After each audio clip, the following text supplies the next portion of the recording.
Imagina se eu te falasse que aquele restaurante que você gosta, que você vai, tá dando prejuízo porque o dono calculou errado e não soube cobrar pelo prato. Seria absurdo, não seria? Mas é isso que a maioria dos arquitetos faz, sem saber. E é por isso que hoje eu vou te ajudar a entender o custo e o preço do seu trabalho. Eu sei que pode assustar, tem muita gente que não gosta de falar disso, mas é fundamental para a construção da sua carreira. Eu estou fazendo esse vídeo pensando em arquitetos que trabalham de forma autônoma, mas isso também se aplica se você trabalha para um escritório, se você trabalha para alguém e recebe um salário. O que eu vou mostrar aqui hoje tem como base uma planilha que eu desenvolvi, que eu vou disponibilizar para vocês no final do vídeo. Vocês vão poder preencher e fazer os cálculos com base na vida de vocês. Mas é muito importante dizer que não existe só um jeito certo de calcular o preço do seu trabalho. Existem várias formas de fazer isso. E na verdade, acho que até por existirem tantas formas que muitas vezes os arquitetos se sentem perdidos. Então talvez você já tenha perguntado várias vezes para os seus colegas: como que você cobra? Você cobra por metro quadrado? Você cobra por hora de trabalho? Você cobra por etapa? A gente tem ali no CAL uma tabela que ajuda a cobrar, mas muitas vezes aquela tabela foge da realidade do que o mercado cobra como padrão, então muitas vezes não é possível. Mas também tem muito arquiteto que cobra muito barato, que faz o preço baseado no que ele quer. Eu quero comprar um celular novo, vou cobrar aqui o preço do projeto. Isso não é saudável e nem sustentável a longo prazo. Então, por isso que eu vim aqui com essa proposta de te ensinar hoje como fazer isso de uma forma, que é a forma que eu sempre fiz e que para mim funciona. Vamos lá. A primeira coisa que você precisa entender é quanto que a sua vida custa, pessoalmente. Por quê? Pode ser que você more com seus pais, que você seja casado ou casada, que você more com outra pessoa, com amigos, enfim, tem vários cenários. Mesmo se você não tiver custo de aluguel, mesmo se você não tiver alguns dos custos que eu estou mapeando aqui, considera a realidade dos seus custos e considera também o que você quer. Então, às vezes você está morando com seus pais, mas você pretende daqui a 2 anos ou daqui a 1 ano sair de casa. Coloca um valor de aluguel fictício na planilha, porque vai te ajudar também a dar esse passo no futuro. Você sabe quanto que você precisa para quando você for fazer esse movimento. Então a ideia aqui é a gente ter uma base de cálculo real, pensando no ideal da sua vida, para que você não trabalhe de graça ou pague para trabalhar e que você consiga também usar como uma base, como um norteador para pensar os próximos passos da sua vida. Vamos lá, eu coloquei aqui valores fictícios. Toda vez que eu trabalho com uma planilha, vocês vão ver aqui que eu deixei um espaço para colocar o seu nome, seu e-mail e endereço, coloquei o mês que eu estou agora, que é abril, deixei um espaço para colocar logo, se você quiser.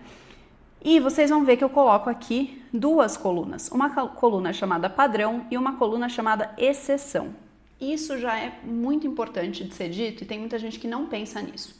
Eu faço terapia, tem mês que eu pago 4 sessões, tem mês que tem 5 segundas-feiras e eu pago 5 sessões. Quando tá calor, eu uso mais ar-condicionado, então minha conta vem mais alta. Na vida, por mais que a gente planeje, as coisas não são lineares. Vão ter flutuações nos nossos orçamentos mensais. Então, eu sempre considero um padrão e eu considero uma margem de exceção. Porque assim eu sei que se tiver um mês que teve 5 semanas que eu usei o ar-condicionado, que aconteceu isso, que aconteceu aquilo, eu vou ter paz. Eu sei que quanto entra no mês na minha empresa, consegue cobrir mesmo o pior cenário de mês que eu tenho de gastos. Então, eu consigo me sentir em paz e dormir bem sem passar aperto financeiro. Então, sempre considere esses 2 gastos. Então, a gente colocou aqui aluguel, R$2.000 é o padrão, exceção, aluguel muito difícil de variar. Condomínio já pode variar. Energia também, então coloquei R$50, exceção 150. Eu coloquei água, gás, internet, mercado, você vai preenchendo conforme as suas necessidades e adiciona o que você achar que está faltando nessa planilha. A minha planilha verdadeira, que não é essa claramente, tem muito mais itens, porque eu tenho, enfim, uma infinidade de coisas. Tenta considerar o máximo que você puder. Eu coloquei aqui, moradia, depois itens pessoais, celular, plano de saúde, gasto com restaurantes, passeios, Netflix, Spotify. No meu caso, eu teria um monte de coisa nessa parte, porque eu pago um monte de assinatura. Transporte, farmácia, e aí eu coloquei aqui infraestrutura, mas pode ser lazer, enfim, Canva, eu pago Canva para usar no meu trabalho, Netflix e afins. Então você vê aqui que as despesas pessoais mensais, elas chegaram em 4.880. E a exceção, então no mês que tudo veio mais caro, 5.880. Pensando num custo anual, a gente tem aqui uma diferença de quase R$ 12.000, né, do padrão para a exceção. Por isso que é muito importante ter esses dois números em mente, você entender, porque se você tem 3 meses no ano em que algumas das suas contas vêm a mais do que o padrão, imagina no final do ano como que fica esse gargalo. Então essa é a primeira coisa que você vai pensar para preencher a planilha.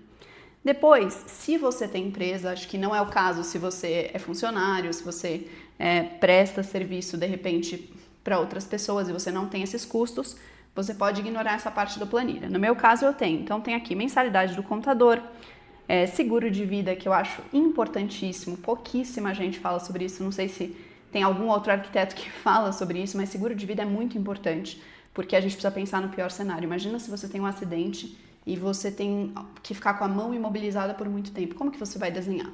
Se você tem um acidente que prejudica a sua visão por um período, como que você vai trabalhar? Então tem uma série de coisas que podem acontecer, que obviamente a gente torce para que não aconteçam, mas às vezes com o seguro de vida, se você pode pagar, tem seguro de vida de R$30, de R$100, de R$500, tem para todos os bolsos. Mas se você consegue colocar isso no seu orçamento empresarial, eu acho muito importante, porque é uma questão de estar preparado para o pior e torcer para que ele não aconteça. E tem alguns que são resgatáveis ainda, que é uma boa dica. Você pode ir pagando o seguro e aí dali a 10 anos, se você não tiver usado, você consegue resgatar aquele valor. Então funciona como se fosse uma poupança, previdência, é bem legal. Então coloquei isso aqui, coloquei Dropbox, no meu caso eu pago Dropbox e tem uma variação porque o Dropbox é cobrado em dólar. Então se varia o dólar, varia o valor da minha mensalidade. Coloquei aqui os gastos mensais da empresa e quanto que eles ficam anualmente, então 3.300 ou 4.000 com os valores de exceção. Depois tem as despesas eventuais, que a gente poderia até agrupar em despesas chatas e legais, profissionais e pessoais, mas enfim. Se você é arquiteto, tem a anuidade do CAL todo mês de janeiro. Você pode ter eventualmente uma manutenção do computador, você pode ter um evento que você quer ir, um curso que você quer fazer.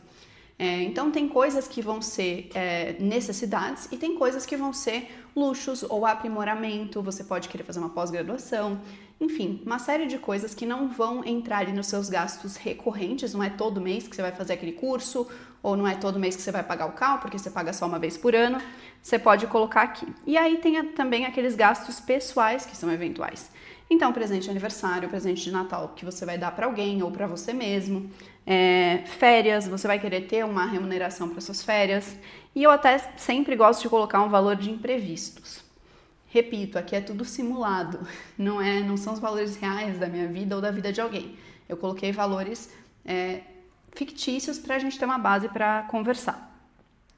Então, coloquei aqui essas despesas eventuais, como elas são anuais, aqui ficou o contrário das anteriores. As anteriores eu tinha as mensais e multipliquei por 12 para saber o valor do ano. Aqui eu tenho o valor anual e dividi por 12 para ver quanto que ficaria por mês, né? Então, quanto que você tem que separar a cada mês, colocar numa reserva para ter como cobrir esses gastos eventuais. E coloquei também troca de equipamento de trabalho. Considerei aqui que você vai trocar a cada 5 anos de computador e que um computador vai custar R$3.500. Tem computador de 20.000, tem computador de 2.000. Considerei 3.500. E a mesma coisa um celular. Considerei um celular de R$2.100, sendo trocado a cada 3 anos. E aí como que eu fiz essa conta? Peguei 3.500, se eu vou usar o computador por 5 anos, eu preciso a cada ano juntar R$700 para dali a 5 anos comprar o próximo. Celular é a mesma coisa, eu junto R$700 por ano, a cada 3 anos eu consigo trocar e comprar um celular de 2.100. E aí, com isso, a gente tem um resumo dos nossos custos anuais. Então, a gente tem aqui despesas pessoais anuais, eu tirei um valor médio entre o padrão e desvio, então eu peguei 70.000, somei a 58, dividi por 2 e fiz a mesma coisa para as despesas empresariais anuais, eventuais, então tá tudo aqui, vocês podem ver, tá sempre aqui relativo a essas despesas, conforme vocês forem preenchendo na planilha, esses valores vão ser adaptados automaticamente para os valores de vocês e a gente chega aqui num custo anual de R$ 74.830. Essa é a primeira parte. Agora, é fazer o quê? É pegar isso, dividir por 12 meses e dividir por 8 horas de trabalho por dia? Não é por aí. Calma que eu vou te explicar como que você vai fazer a segunda parte do cálculo, que é muito importante. Agora, indo para a segunda parte da planilha, tem essa segunda aba aqui embaixo, né, do cálculo de horas. Você vai ver que eu considerei o ano de 2025, que tem 365 dias, como a maioria dos anos, e eu considerei que eu moro em São Paulo e que eu moro no Brasil. Então, considerando 365 dias por ano, para saber quantas horas eu vou trabalhar no ano, como que eu faço? Eu pego 365, eu tiro os feriados nacionais, que são 9 em 2025, os municipais de São Paulo são 4, eu tiro os finais de semana, porque eu quero descansar, eu tiro 20 dias de descanso remunerado pretendido. O que é isso aqui? São férias, eu quero trabalhar os dias que eu tenho que trabalhar e eu quero me remunerar nas minhas férias. Muita gente não pensa nisso, muita gente acaba sendo um chefe ruim consigo mesmo porque esquece de considerar que você tem que ter uma reserva para suas férias, para no mês das suas férias você se pagar suas contas e conseguir descansar. Eu acho que é uma questão de ser generoso com você mesmo, de valorizar o seu trabalho, de valorizar o seu tempo e olhar para isso. Então, acho que é super importante colocar aqui um descanso pretendido, ainda que você eventualmente não use 20 dias, use menos dias. Aí vai de você. E eu coloquei também 5 dias de imprevistos, porque eu sou uma pessoa extremamente cautelosa e controladora, vide a obsessão pela planilha. Mas eu acho importante você ter ali 5 dias que você tem de margem, porque pode ser que um dia você fique doente, pode ser que um dia você precise fazer um exame, pode ser que um dia dê um problema na sua casa, você precise parar tudo que você está fazendo para resolver. A gente não tem como saber o que pode acontecer ao longo de um ano. 5 dias me parecem razoáveis para a gente considerar como imprevistos. E aí, chegando 365 dias, menos todos esses dias de não trabalho, você vai ter 223 dias de trabalho pretendidos. Horas de trabalho pretendidas. Lógico que pode ser que você tenha uma fase que você está trabalhando mais, você está trabalhando num projeto, você está ali esticando todos os dias daquela semana, mas vão ter fases que você vai trabalhar menos. Acho que é insustentável pensar que você vai trabalhar 12 horas por dia. Isso no longo prazo vai te deixar doente, cansado, sem saúde. Então vamos pensar num ideal, né? Em média, quanto que você quer trabalhar? Como eu sou libriana e sou indecisa, eu deixei 7 horas por dia aqui. Eu, Gabriela, prefiro trabalhar menos horas. Eu acho mais saudável pensar em trabalhar e cobrar o meu trabalho pensando em menos horas, porque eu tenho trabalho de casa, né? Eu tenho que manter a minha casa, eu gosto de fazer academia, enfim, eu tenho uma vida além do meu trabalho e esse tempo que eu me dedico às outras coisas também consome tempo de trabalho. E além disso, tem os cursos. Às vezes eu estou assistindo um curso e eu vou assistir o curso 2 horas do dia e 6 horas eu vou trabalhar. Eu não vou ser remunerada por essas 2 horas que eu vou estar estudando, mas eu gosto de então considerar que eu vou trabalhar menos horas por dia para justamente poder usufruir do resto da minha vida com mais qualidade, sem ficar preocupada que eu não estou trabalhando. Então eu considero isso no custo. E aí, calculando 223 dias pretendidos de trabalho vezes uma média de 7 horas por dia, a gente vai chegar em 1.561 horas trabalhadas no ano de 2025, ou pretendidas. E agora a gente vai chegar no cálculo do valor da hora. Como que a gente vai fazer a partir daqui? Eu considerei os custos anuais, que está na primeira aba da planilha, R$ 74.830. Eu considerei uma margem de lucro de 15%. Por quê? Eu, Gabriela, tenho uma cabeça de empresa. Eu gosto de pensar que tudo que eu vendo enquanto serviço precisa pagar o meu tempo e precisa alimentar o caixa da minha empresa, para que eu possa eventualmente expandir a empresa, contratar outras pessoas, investir em equipamentos. Se eu quiser ter um escritório físico, vai ter um custo. Então, eu acredito que é muito importante ter e calcular uma margem de lucro para a sua empresa. Eu acredito que é muito importante você se pagar um salário, mesmo se você trabalhar sozinho, porque você consegue ter uma organização melhor financeira e todo o extra ele vai para o caixa da sua empresa e você reinveste na sua empresa. Mas isso sou eu.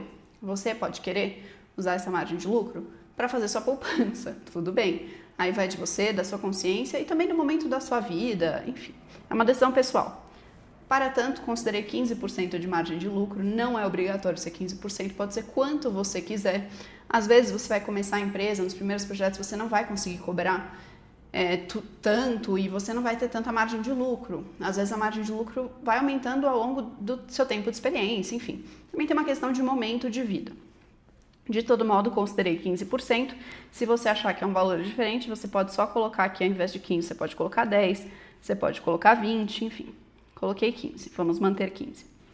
E depois tem a margem de imposto. Eu também pago imposto. A minha empresa não é mais MEI. Se fosse MEI, seria um imposto fixo aqui. Então, poderia tirar essa linha, colocar o imposto fixo da MEI nos custos, na primeira aba, né, nos custos mensais recorrentes. Então, quanto que você paga ali de imposto para MEI. Mas como eu acho importante a gente sempre pensar em crescer, eu gosto de pensar grande, eu deixei aqui a margem de imposto. O imposto que eu pago atualmente está em torno de 20%, então eu coloquei esse valor. E aí, com isso, a gente chega na receita ideal anual. Fiz aqui do lado uma prova real, porque às vezes calcular o imposto pode parecer complicado para muita gente, mas aqui está provado. Ó, se você tiver 110 mil de receita bruta, com 20% de imposto calculado, que é sempre sobre a receita bruta, né? Bruto é tudo que você arrecadou. Então, 110 mil com 20% de imposto, você vai pagar 22 mil reais de imposto naquele ano. Geralmente quem tem empresa conhece, a gente recebe DARF, a gente recebe as guias, né, de imposto para serem pagos no mês subsequente à prestação de serviço. E depois você vai ter a receita líquida. Então, eu arrecadei 110 mil, paguei aproximadamente 22 mil de imposto, minha receita líquida é 88 mil. Desses 88 mil, eu vou pegar 15% para minha margem de lucro e eu vou cobrir os meus custos anuais com R$ 74.830. Então, a conta fecha. Com isso, dado que a conta fecha, qual que é o valor da hora? E aqui eu chamei de valor ideal mínimo por hora trabalhada, R$ 70,50. Se a gente fosse pensar no cenário de ser contratado por alguém, se você for receber um salário mensal, considerando 12 meses de salário por ano, R$ 9.170. Se você falar de um trabalho que te paga 13º, já cai um pouco, fica R$ 8.464. Eu sei que não é simples ganhar isso em escritório de arquitetura, eu tenho noção da realidade. Mas por que eu acho importante fazer esse exercício de cálculo da sua hora? Eu conheço várias pessoas, tenho vários colegas que hoje em dia trabalham por hora para outros arquitetos e cobram 50, 60, 70 reais por hora de desenho. Óbvio que nisso influencia também o seu nível de experiência. Uma pessoa recém-formada ou um estudante de arquitetura, o que ele produz em uma hora é muito diferente do que uma pessoa com 5 anos de experiência produz, que é muito diferente do que uma pessoa com 10 anos de experiência produz. Então, a ideia é que você progressivamente aumente o preço da sua hora, pensando no seu nível de experiência e pensando, enfim, em outras questões, outras variáveis, né? Então, se você fez uma pós, se você fez um mestrado, um doutorado, sua hora naturalmente vale mais. Mas por que é importante, ainda que você não consiga cobrar esses 70 reais por hora, né, considerando esse cenário simulado, ou que você não consiga ter um salário de 9 mil reais, é importante que você saiba desse valor, que você saiba do custo e, em cima do custo, o preço. Porque muita gente confunde as duas coisas. Muita gente pensa o valor para pagar a estrutura, para pagar e esquece que tem margem de lucro, que tem as eventualidades, que tem a possibilidade de você crescer a empresa, enfim, uma série de coisas. Então, o que eu gostaria que você fizesse com esse material depois que você colocasse todos os valores bonitinho na planilha e chegasse no seu valor de hora? Que você olhasse para isso como um objetivo. Mas o ideal é que, conforme a gente saiba mais sobre o preço das coisas, sobre o custo das coisas, a gente consiga conversar mais, a gente consiga negociar mais, inclusive, e a gente consiga melhorar como um todo a saúde financeira do nosso mercado. Se você consegue ganhar muito mais do que o custo da sua hora, excelente. Tenha em mente que o ideal é você realmente ter 100% de lucro, 200% de lucro, fazer um super caixa, ter uma poupança pessoal maravilhosa, ter qualidade de vida, poder tirar 2 meses de férias, tudo isso é o plano, o sonho. Mas para a gente chegar no sonho, para tornar o sonho realidade, sair da fantasia, a gente precisa de fato se apoiar em dados, se apoiar em números. E esse era o meu objetivo aqui hoje, te ajudar a olhar para essa realidade do seu gasto, do seu tempo e do valor que você cobra. Bom, então por hoje é isso. Eu vou deixar aqui no link da descrição a planilha para você fazer esse exercício, essa lição de casa. Me conta aqui se ficou alguma dúvida. Depois que você fizer as suas contas, diz para mim se você já tinha feito algum cálculo desse tipo, se te surpreendeu, se estava dentro do que você esperava. Enfim, quero saber de vocês. Meu intuito aqui é ajudar para que você tenha um negócio cada vez mais saudável. Seja você uma pessoa que trabalha de forma autônoma e sozinha, seja você alguém que trabalha vendendo seu serviço para outro arquiteto, para uma empresa.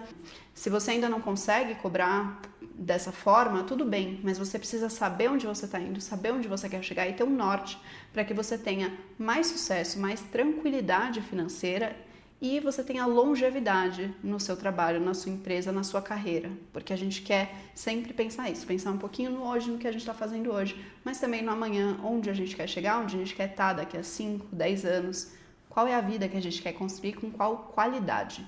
Então, minha ideia é essa, espero que vocês tenham gostado, a gente se vê no próximo vídeo.